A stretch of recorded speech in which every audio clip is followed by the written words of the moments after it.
Poslanik Nemačkog Bundestaga i član odbora za međunarodne poslove Alternativa za Nemačku, Valdemar Hart, pozvao je da se Belorusiji ne nameće zapadna vizija demokratije, jer bi to u suprotnom moglo dovesti do žalosnih posledica.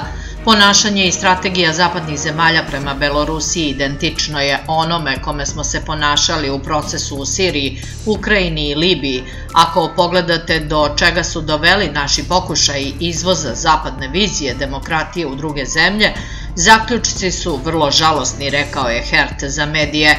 Prema njegovim rečima, Libija je potpuno razrušena, u Siriji je rat, glad i milioni izbeglica. Ukrajina, tamošnji život nije postao bolji, stanovništvo se iseljava, životni standard građana je potpuno katastrofa i da nije bilo milostinje spolja, država više ne bi postojala. Stoga je lako zamisliti šta bi moglo da čeka Belorusiju, naglasio je Hart. Prema njegovim rečima, Belorusija se uvek trudila da bude veza Zapada i Rusije.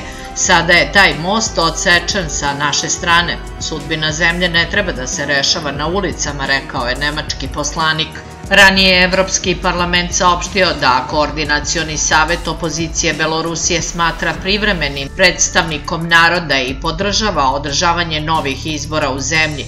Nakon plenarne sednice Evropskog parlamenta objavljen je usaglašeni tekst rezolucije u kojem se između ostalog navodi da Evropski parlament ne priznaje rezultate predsjedničkih izbora u Belorusiji i da Aleksandra Lukašenka ne smatra legitimnim predsjednikom.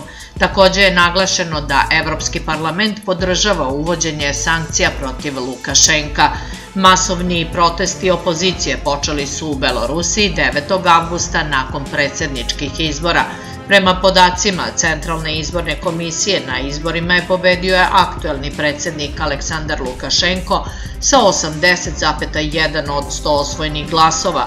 Opozicija nije priznala rezultate izbora i smatra da je pobedila Svetlana Tihanovska.